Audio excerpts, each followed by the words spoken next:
Great, awesome. It brings me great joy to see a lot of fresh-faced Toastmaster and member here in this room this morning. So please give yourself a round of applause.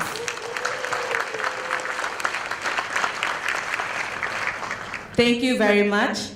Before I introduce our speaker for this morning, you can see there's a fridge, a huge fridge behind, a Coca-Cola fridge, which is sponsored by Kim Tek Chong. So please help yourself with a tin or two for this whole conference, Friday, Saturday, and Sunday. Not only with this Coca-Cola, but also the buns beside it. All right? So please enjoy yourself. Our next speaker here, before he joined Toastmasters back in 2012, he has always been known as past Division K Governor, Distinguished Toastmaster Hana Wong Abdullah's husband. For years, every Toastmasters event that she went, he will tag along. And for years, she tried to convert him into a Toastmaster, but she failed. Then one day, a new Toastmasters club was chartered in Division K, Toi Ha'an Toastmasters Club. And she invited him to come to their first meeting. He was reluctant at first, so he asked that one question that could convince him to attend the meeting if she answered it correctly. He asked, "Got free food ka?" I don't know, and I don't care what they served or fed him in that meeting because he signed up. And 2 years and 7 months later, please give him a round of applause. And 2 years and 7 months later, he received his Distinguished Toastmasters Award. And another year later, he said yes to become the organizing chairman for this conference. And 2 years later, here we are today. For 2 years, he managed to continuously inspire and motivate a group of leaders, this conference's organizing committee, to make this a reality. He did not pay us to do this. He did not even force us to be in this organizing committee, but we stayed anyway. Why? Because he is a great leader. And a great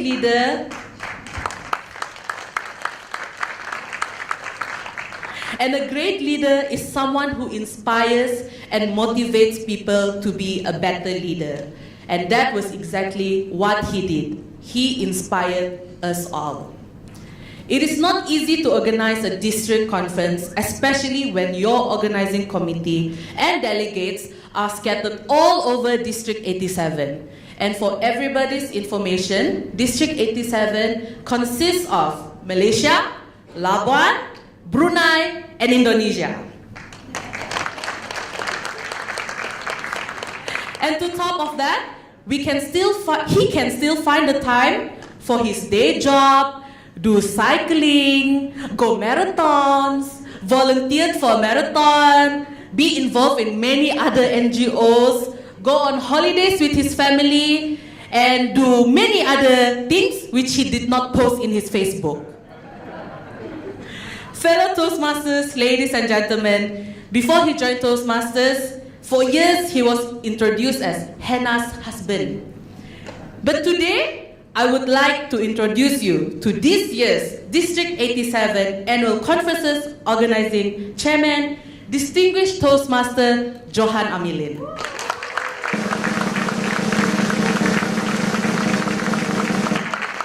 Wonderful. Thank you, Jeannie.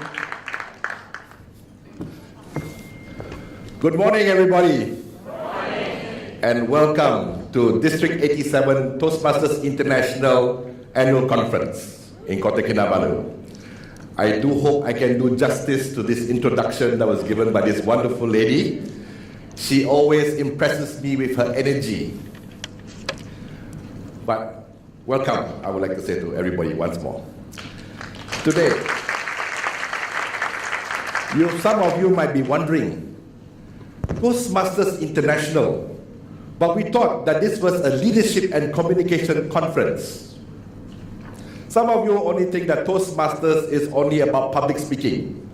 So you get in front of a room, you overcome your fear of speaking, and you try to become a better speaker. But let me ask you this.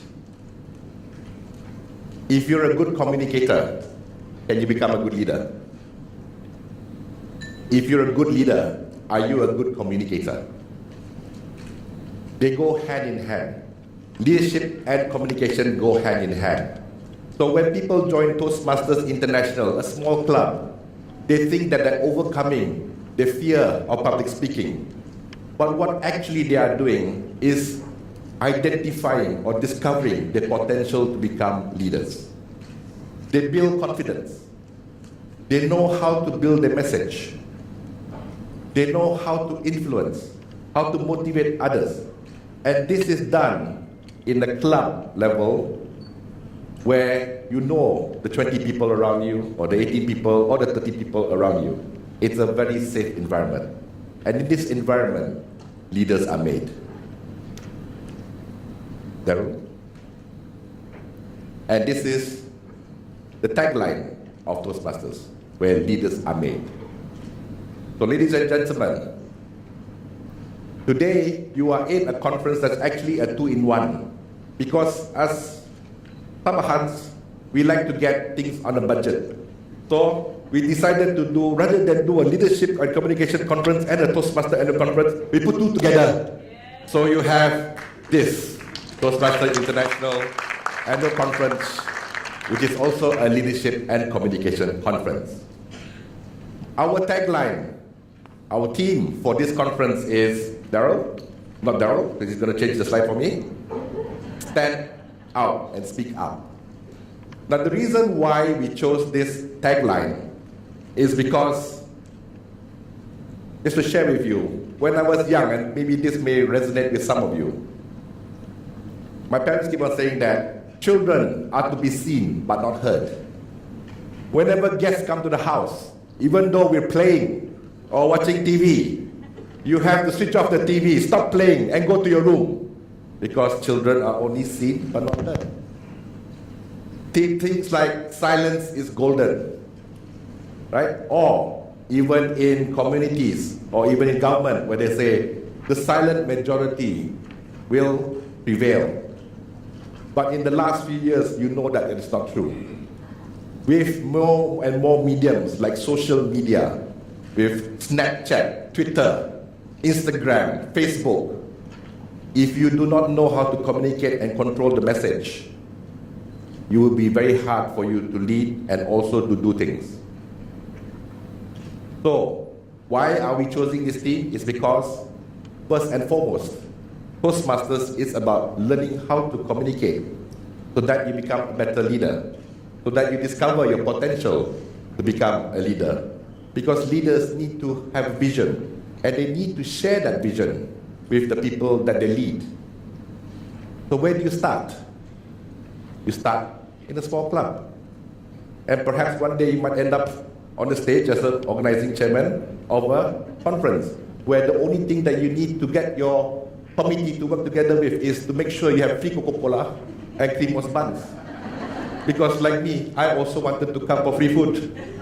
So my committee works on that as well. So, getting them in is one thing, but when they come in, they will learn how to speak. They will learn how to refine the message.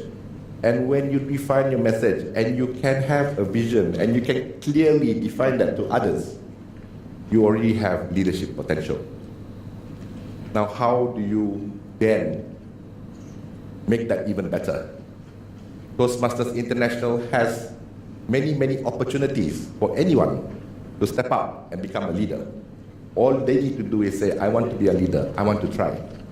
And it's a very good environment because there are many, many people around you that are going to support you. They're going to help you stand out. So this is the reason why we chose this theme, because of the situation that we are in now. Now is a time of social media, you may say one thing, but 1,000 other people may say something else on the internet. You have things called fake news. You have issues where people are saying one thing and you don't know whether it's true or not anymore. Can you be silent anymore? So what we are trying to encourage you in this conference is to learn how to speak out. And when you speak out, people definitely want to know who you are. So this is about standing out as well. Like she said, sharing your life on Instagram or Facebook because people want to know who is behind the message. So today, over the next few days, we invite you to join the many sessions that we have. We have 3 different tracks.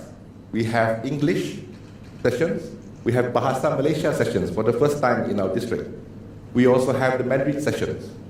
Each session we have, to be fair, equally distributed. So no group can say, why Bahasa Malaysia kurang? Why Mandarin kurang? We tried as much as possible to make it equitable because all of you are our members and all of you are important. Those of you that are not Toastmasters yet, don't worry. In 2.5 days, you will become a Toastmaster. So during this conference, we invite you. There are many education sessions. Besides that, if you want to observe, we also have 6 contests. International speech table topics in 3 languages. So that's 6. So go and watch that too and see how other speakers speak and share the message and try to influence you or to motivate you. So ladies and gentlemen, I'm looking forward to this. If you look at your souvenir program also, there's an opportunity for you to get to know the many, many people in this conference. I'm very, very happy to say that we actually have 300 delegates. We have 6 countries represented here. We have Toastmasters, non-Toastmasters in here. And we have a very, very wide range of age as well. From the young to the last time young, now not so young. Okay? But we also have a story to share with you. Together we can work together, stand out, speak up for ourselves or for our community and make this world a better place. So ladies and gentlemen, again, I welcome you to the Toastmasters International District 87 Annual Conference with the tagline Stand Out, Speak Up. I thank our sponsors. First off is KPS-KTM, who has been a very, very big supporter. All our meetings for our expo was held in the ministry. They are also a big sponsor for us and a big supporter. I actually come from the Toyhan Toastmasters Club, which is a community club in the Kementerian. So if you want free food, I hope they will still continue it. After this conference, maybe the budget is a bit lower. So maybe we only makan sayur for a while. We'll have only vegetable for a while. But I really, really take them for this support because without them, a lot of the meetings couldn't have happened and a lot of things that you see today can't happen.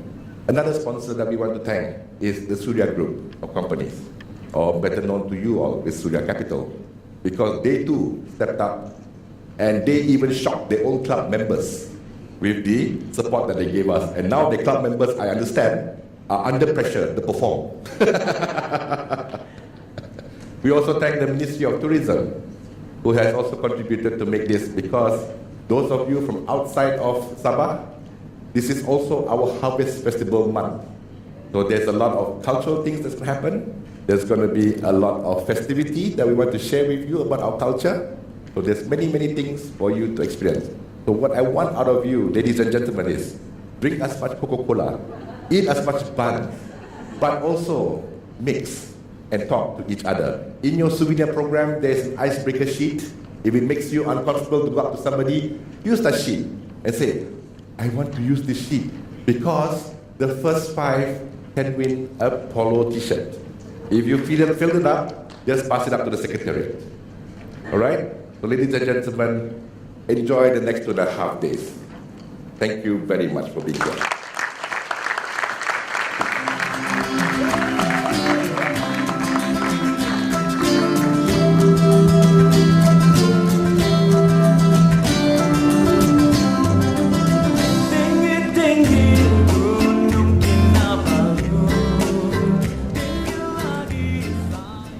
Kotohwadan Johan Amilin, That is Kadazan saying thank you.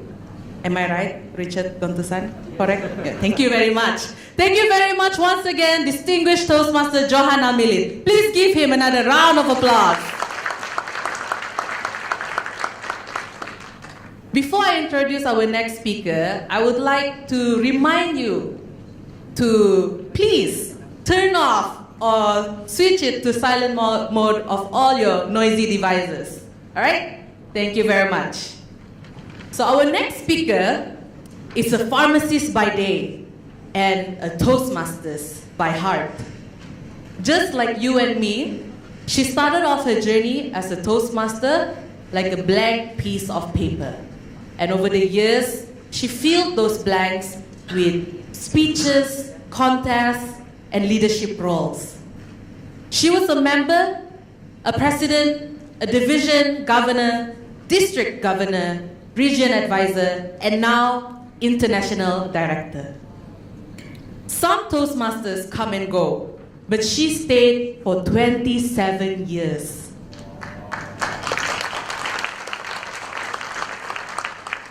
So I asked her, what made you stay?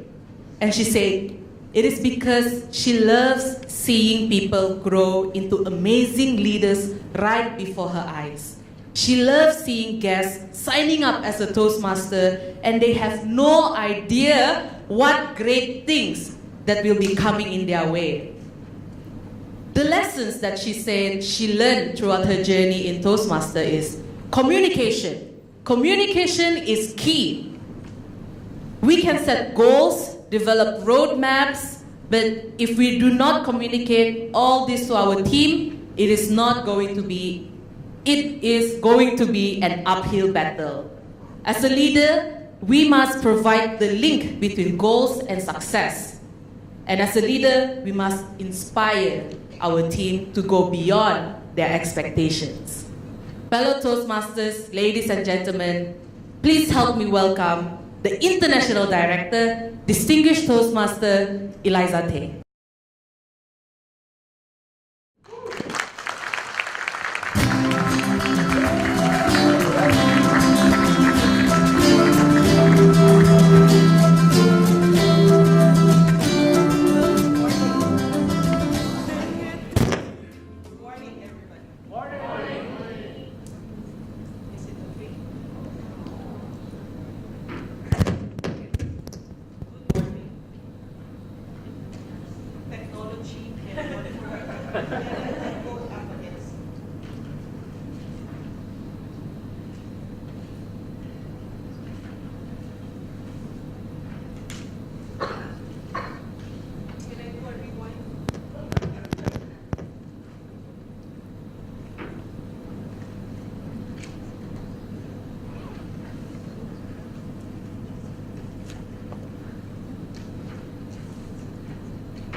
Good morning.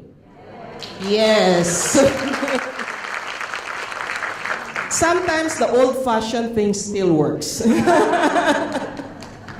Good morning, fellow Toastmasters. Good morning. As our Toastmaster of the day mentioned, I've been with Toastmasters for 27 years, and I've seen the organization grow from snail mail to instant messaging, to stand microphones, to wireless microphones that doesn't work that well.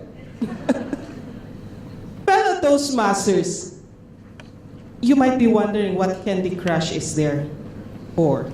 Who plays Candy Crush? When the young kids will ask me if they can borrow my top, and they will ask, do you have a game here? And I tell them, yes, I have Candy Crush, all versions of Candy Crush. And they say, oh, and they're not happy because that's old people's game.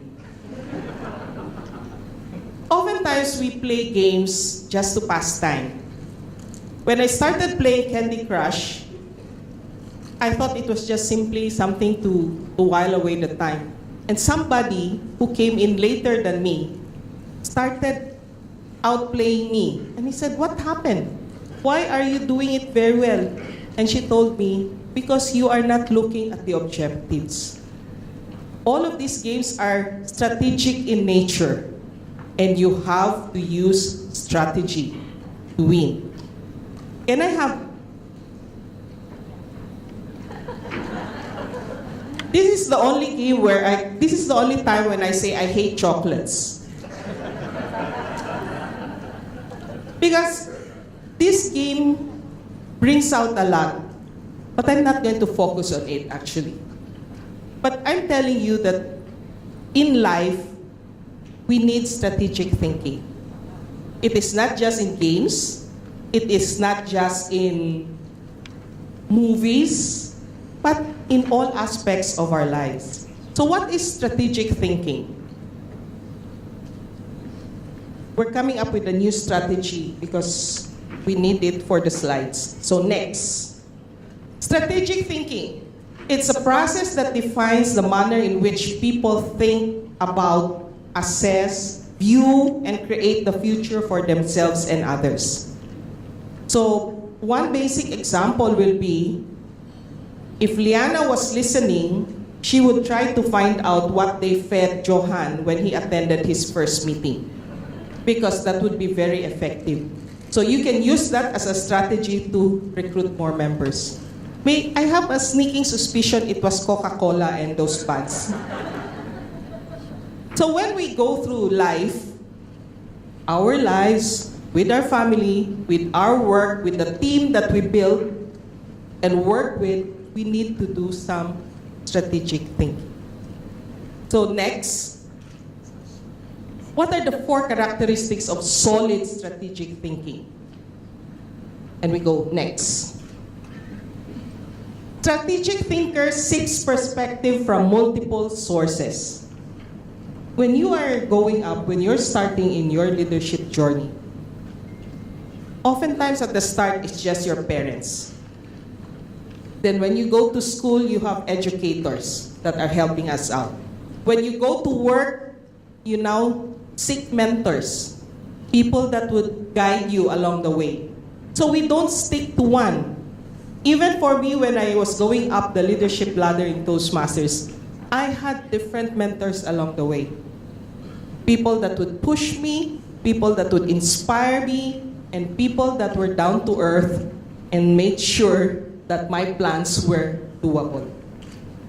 So you seek perspective from different sources. You don't stick to one. And when you're developing your team, you have to make sure that you have different people within the team. Let us move on to the next slide. We've all heard of the right brain, left brain theory. We have logical, process-oriented, analytical, then we have on the other side people that are possibilities-oriented. So when you're trying to build your team, you need different people. You cannot all be creative. You can imagine the chaos at the end of the day if all of you are creative. And you don't have any other people that are logical, that are analytical, that are detail-oriented, because everybody was out painting pictures. So let us take a few moments, just a moment, with your team. Try to analyze, are you detail-oriented? If you're detail-oriented, do you have somebody that is possibilities-oriented? Do you have somebody that can deal with abstract? So try to put names into those different characteristics. Make sure you have people within your team that comes from both sides. Remember, when we have gears, they don't all go together in the same direction. For it to work, it has to work in opposite directions. The gears that we have in our watches, the gears that we have in our machines. So try to figure out, if you're now currently working with a team, do you have people that comes from both sides? then you are effective. The team is going to go forward. You cannot have all people that are detail-oriented, organized, practical, quantitative, technical. All they will say is, that's too expensive. Can we do this? No, that's too hard.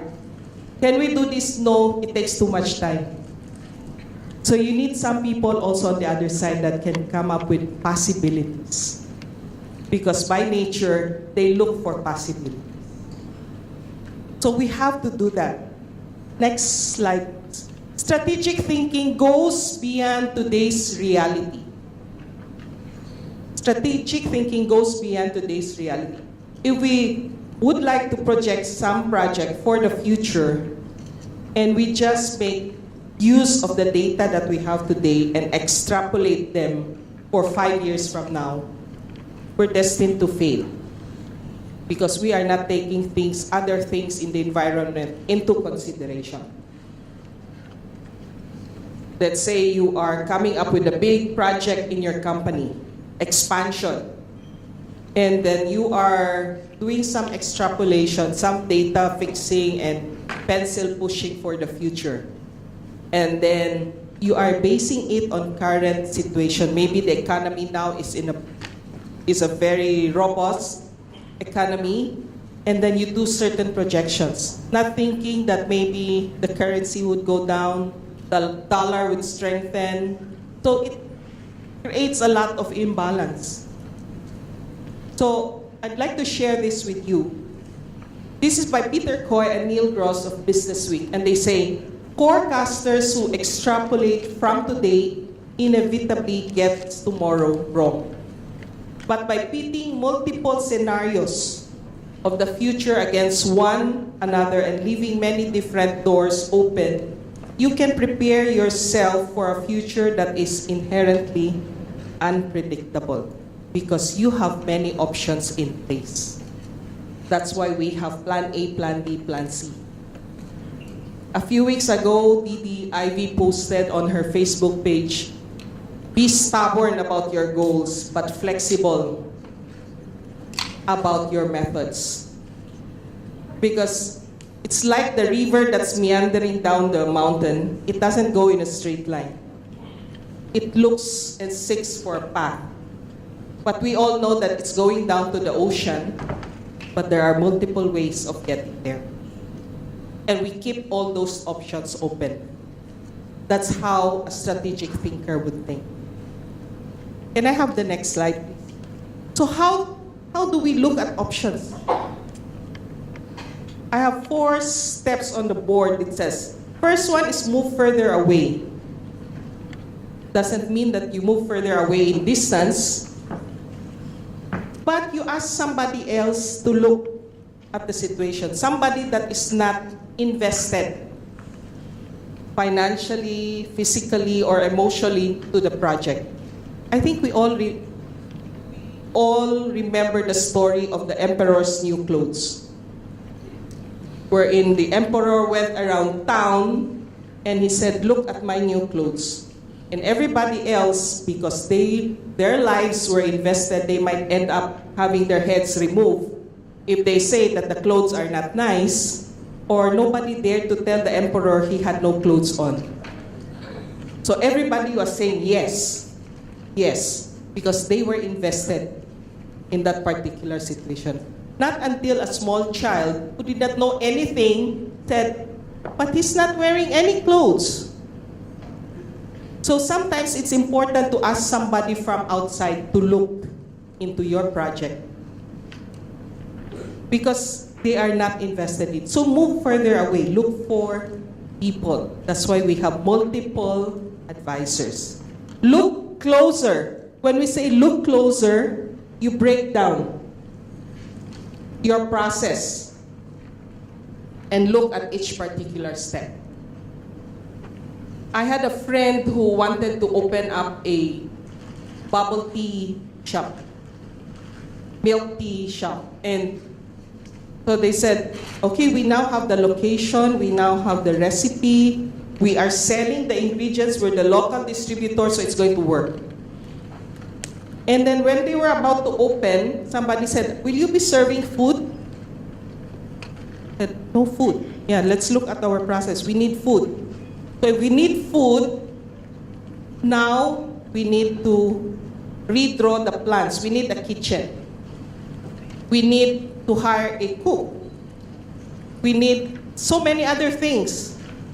And they said, "This is not going to work." They were looking at that particular angle. So they approached us and they said, "Can you come up with meals in portion now, maybe frozen, that our staff can just heat up in a microwave and serve?" I said, "Yes, we can do that." And it shortened the process. They came up with the tea shop, we got a new business. And they were able to serve food. So sometimes we can change. Sometimes we are so invested in our skills that we do not look for outside sources. We have to look closer. Maybe there are ways we can shorten the operations. There could be ways that we could provide the same service, but we don't have to go into sales for it. We can hire it or get it from somewhere else. Look at things from a different height. One time I saw a poster in a banana plantation in their office. They said, every few months, the managers will have to go into the field and use the same boots as the people that are working in the field. This is what they did. Every few months, the managers had to go out. They had to mingle with the people, because then you come up with a different perspective. I visited a club in Kuala Lumpur, and they brought me on a plant tour. And they were telling me, you know, every year, at least twice a year, we have to come down to the distribution warehouse. They have to wear hard hats, they have to go up the power lift, and they had to do counting and inventory of their stocks. So in that way, the decision makers can now see and feel how the people in the ground is working. They might just dismiss ideas that they present, "Oh, that's too much cost." But when they are in the field, now they see, yes, we do need an extra lift. Yes, we do need more people. Yes, we might. So it brings you to a different level. Look from a different perspective. Have somebody else do it. They might come up with a shorter way of doing things. Sometimes if I cannot do a task, I ask my nephew to do it. Because they don't have any preconceived notion.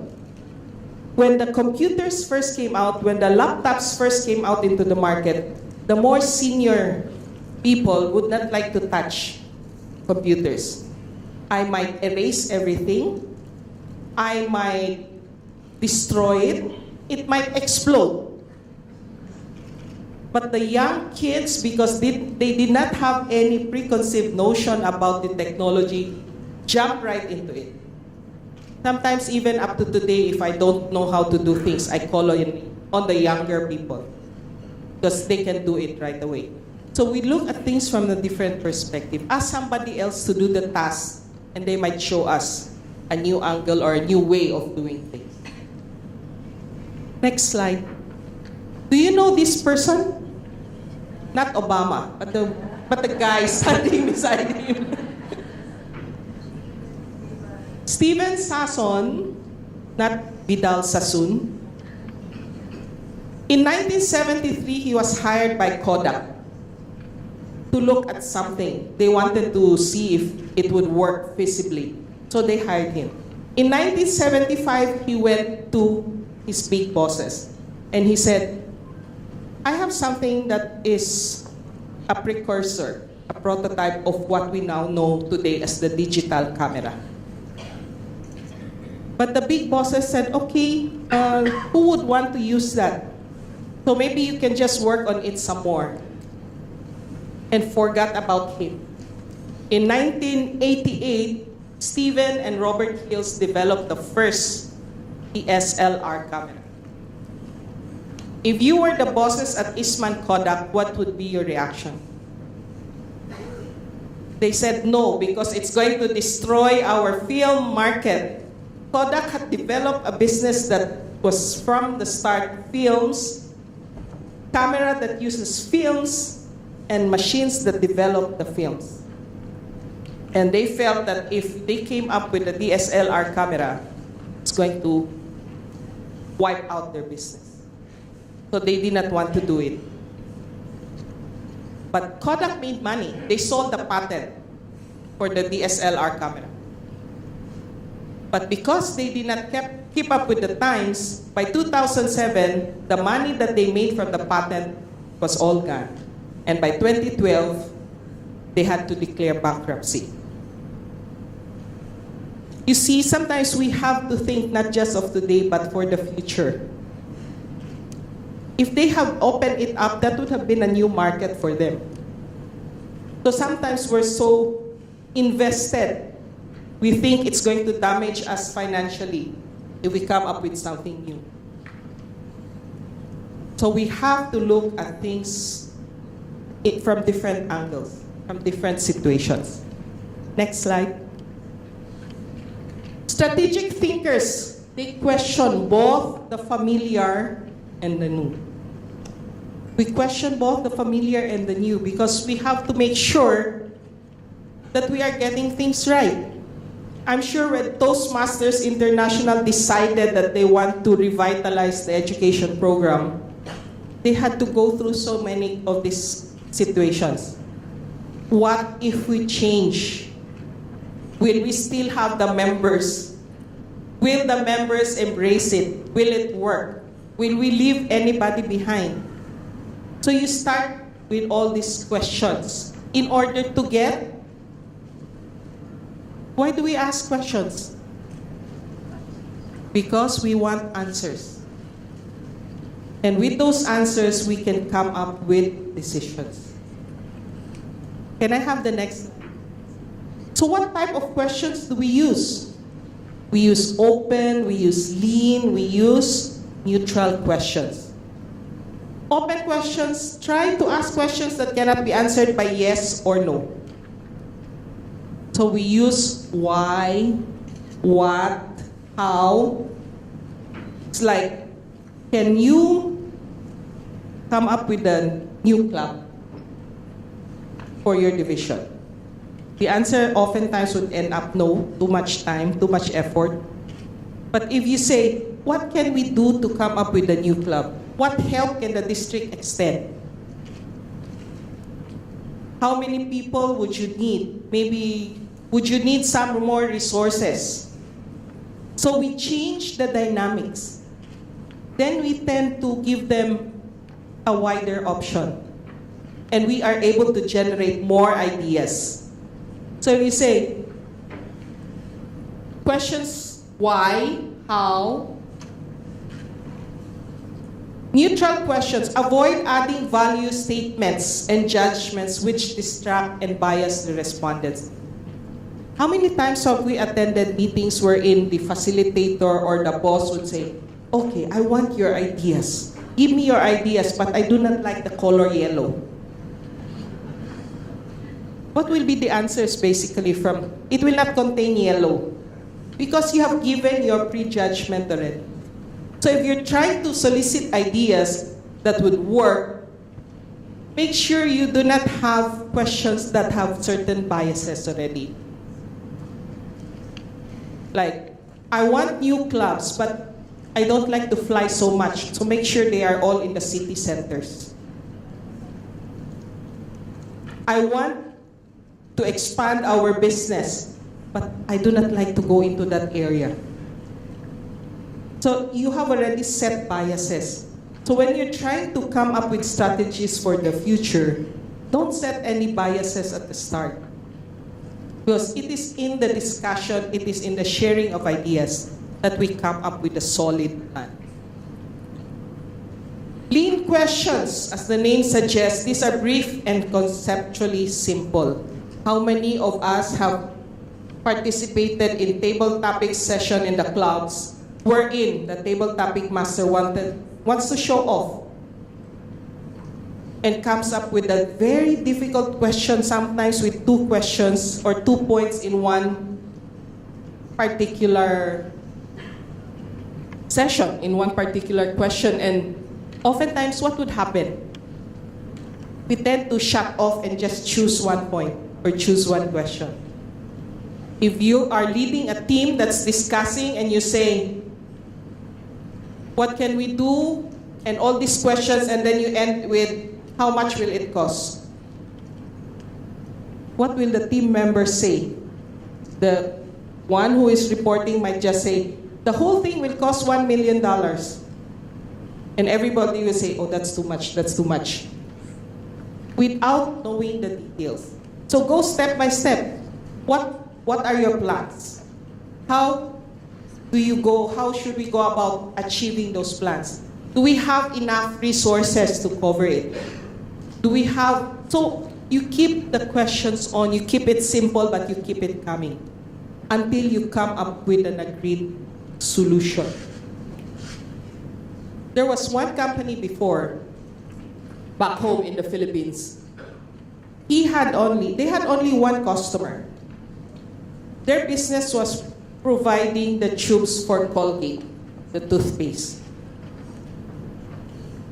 And it was the aluminum tube. The old, if you remember, our toothpaste before came in aluminum tubes. And that was their only product, and they had only one customer, Colgate. When Colgate decided to shift and use plastic tubes, they were left hanging. They had so many options. They could just close, sell off the equipments, and move on. Because how can you survive? Your only customer has gone to other better and more advanced containers. And you cannot shift right away. They had a discussion within the team. They had a group brainstorming. They started asking questions. What was their answer? They came up with their own toothpaste company to use the tubes that they have, that they've been manufacturing. And now it's one of the bigger success stories, the field of business, because they did not shut off anybody from the start. They started asking questions. It would have been easy to sell off everything and start something new. Imagine you have to start a new business just to support an existing business. But it became one of the more successful stories, the field of business. So don't shut off things right from the start. Don't blow it away by saying no, no, no. Because we all ask the wrong questions. Can I have the next slide? Strategic thinkers display both patience and impatience. Are you impatient as a leader? Are you patient as a leader? It could be both. It would depend on the situation. You cannot be patient all the way. You cannot also be impatient all the way. Although my friends will call me the Teflon Queen. Why Teflon? If you're familiar with the cooking pans that are Teflon coated, things will just slide off. So they said, Elisa is not affected. Things will just slide off. You have problems, it will just slide off. She will just ignore it. I don't actually ignore it. I appoint it to somebody else, so it's no longer my headache. So, when you're a strategic thinker, sometimes there's a sense of urgency, and it will help.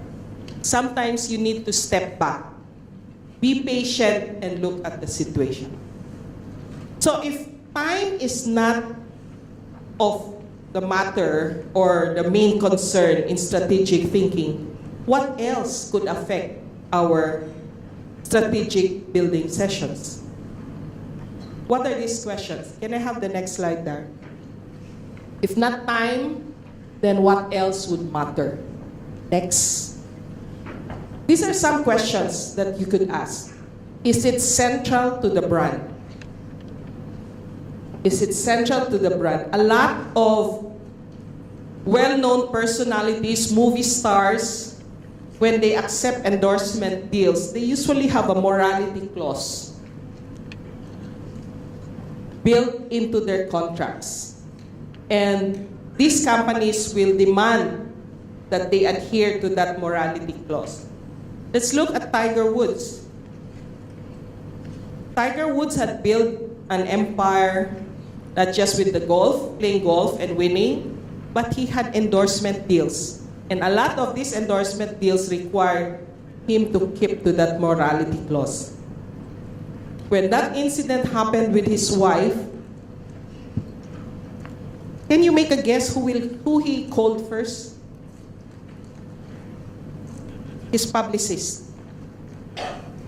His publicist. Because time is of the essence, because the brand will be affected. Tiger Woods, the brand will be affected. So they had to rush and come up with a strategy. What did they claim? I am a sex addict, I'm now going into rehab.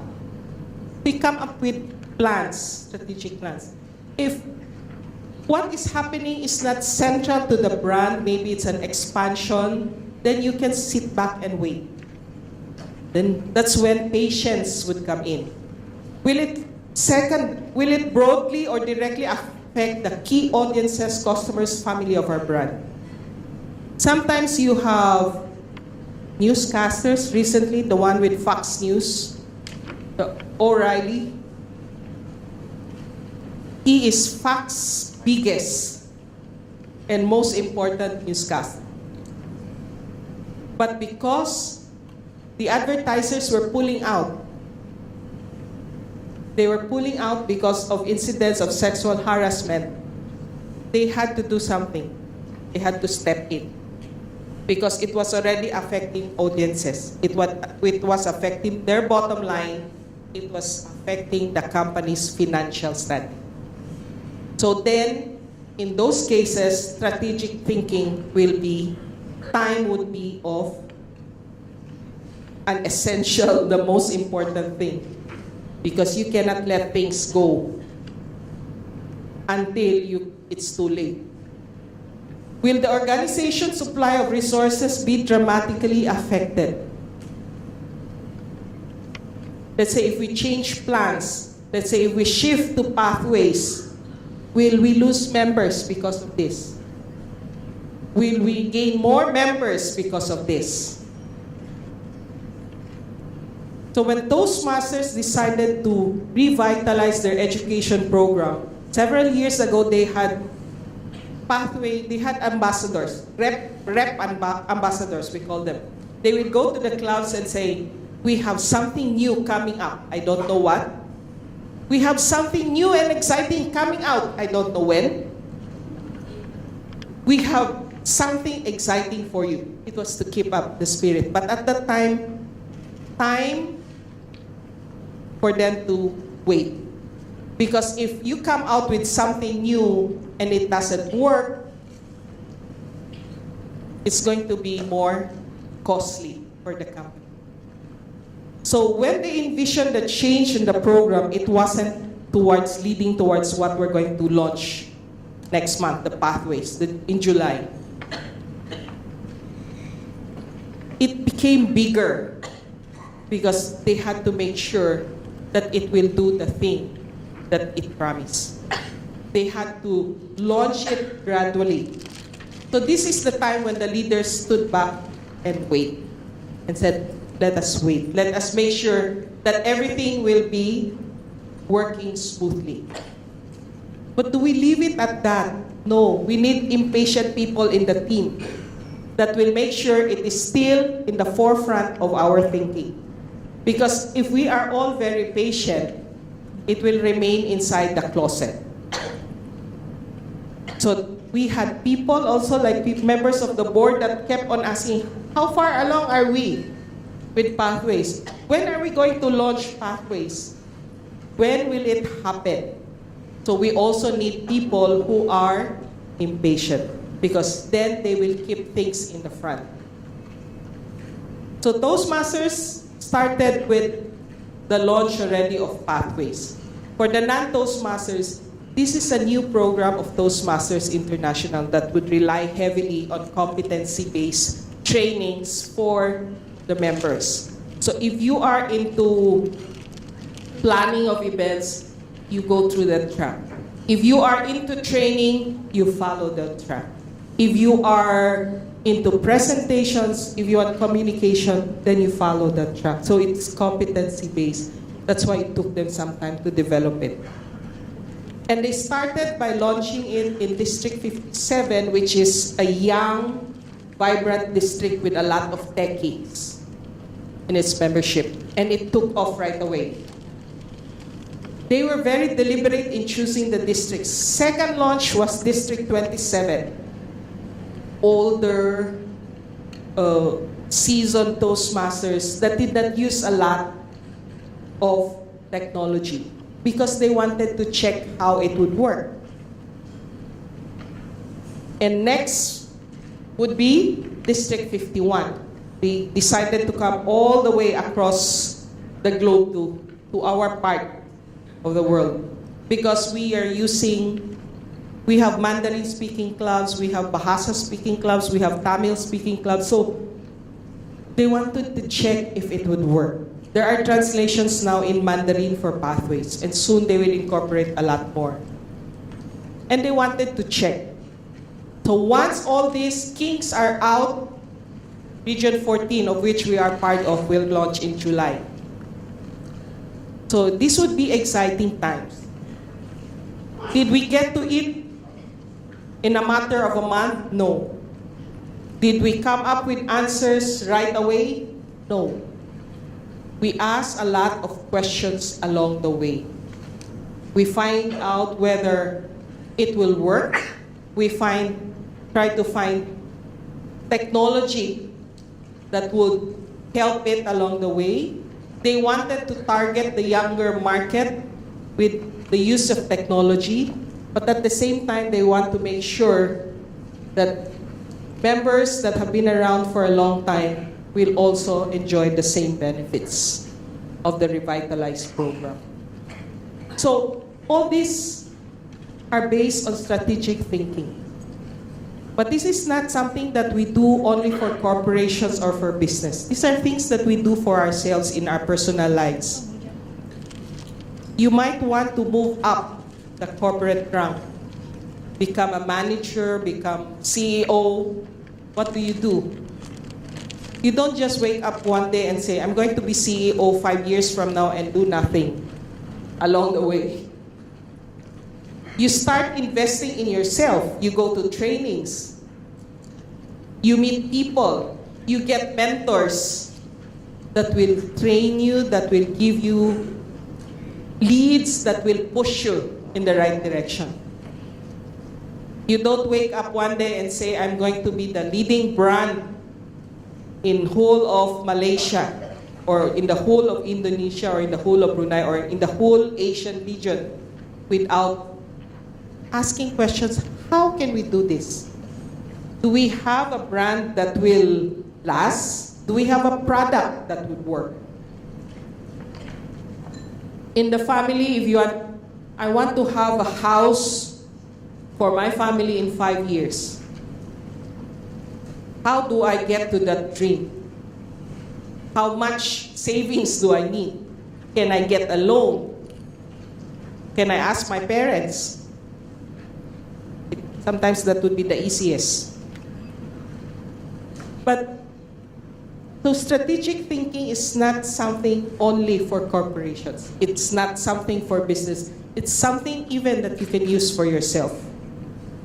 I know of one manager who asked an applicant, what are your dreams 5 years from now? Where do you see yourself 5 years from now? And he said, I see myself sitting in your chair. He was hired. When they hired him, and then they asked, now what are you going to do to get to my seat? So he started working. He started learning the ropes. He started to make sure that he will be heard. So you might stand up for a position, but if you are not heard, If your ideas are not shared, if you cannot reach out and communicate your ideas, it would be a useless endeavor. I found out early on in life that if I do not want to do something, I do not stand up and speak. Because the moment you stand up and speak, you're it.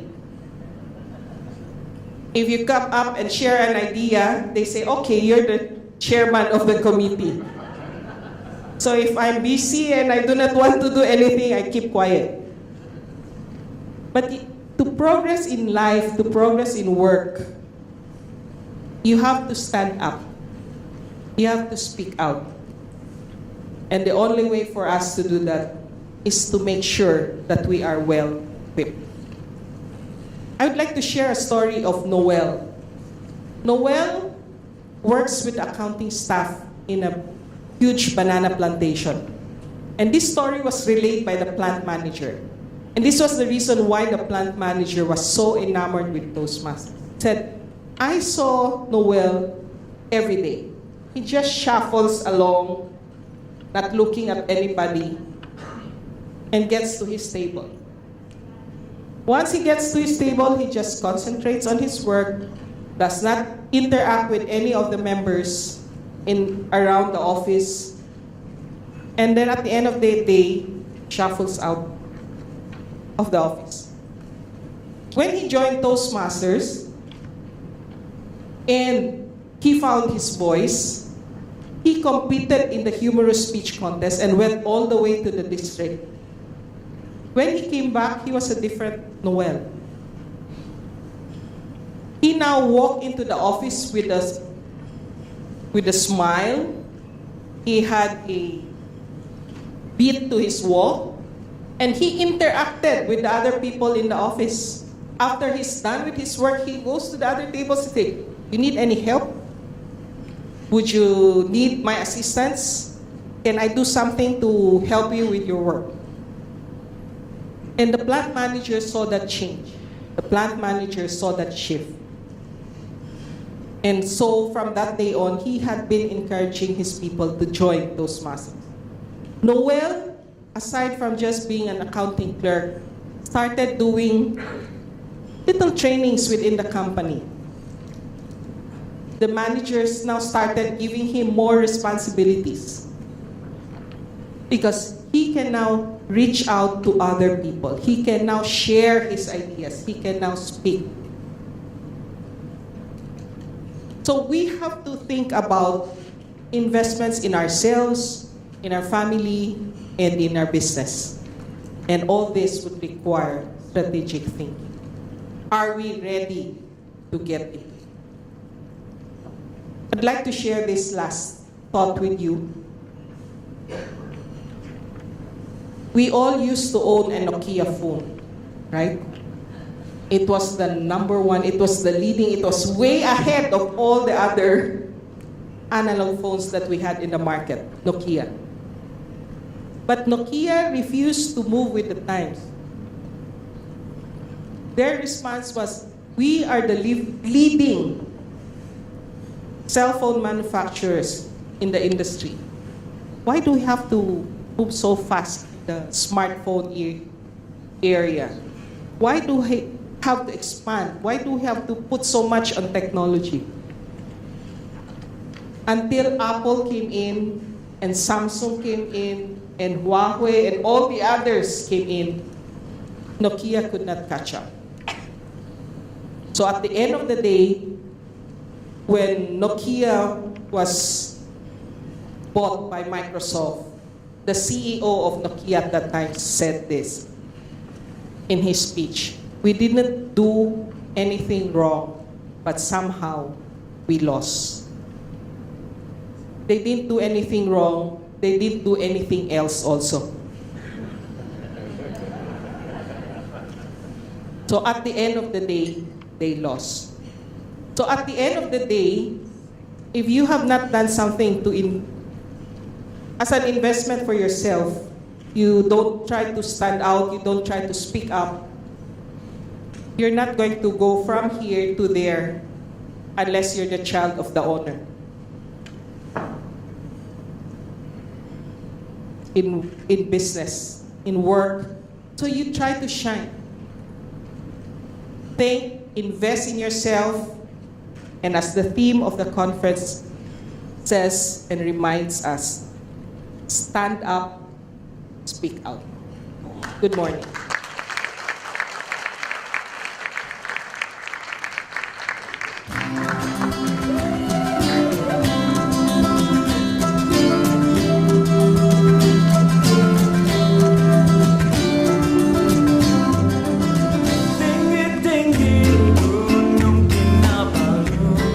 Thank you very much, distinguished Toastmaster Elisa Tay. Please give her another thunderous round of applause. So, before we go on to the next event in our agenda, that is the tea break, I have a few announcements to make. The first is that, please, ladies and gentlemen, always put on your name tags throughout the whole conference, all right? First day, second day, as well as the third day. It is because if you do not put on your name tags, our vigilant crew will stop you and say, sorry, you cannot eat lunch, you don't have your name tags. Even though you are a famous Toastmasters. So please put on your name tags, all right? Thank you. Also, if you notice, in the back of your name tags, it is written Function Room 7. It is now Function Room 9. All function that is happening in Function Room 7 is now happening in Function Room 9. Alright? And finally, tea break is... hold on. Tea break is until 10:30 a.m. and we have a next session beginning at 10:30. And to all district officers, I will see you at the District Council Executive Meeting in Function Room 2, 3, and 4. Alright? So during the tea break, please mix and mingle. And if you need help, look at your souvenir book, page 51, if you need help. And stand your chance to win a polo shirt at the same time. Alright? So my name is Georgini Labadin from Heritage Toastmasters Club. It was an honor to serve you as the MC in the first session, in this morning session. Thank you very much, and please enjoy tea break.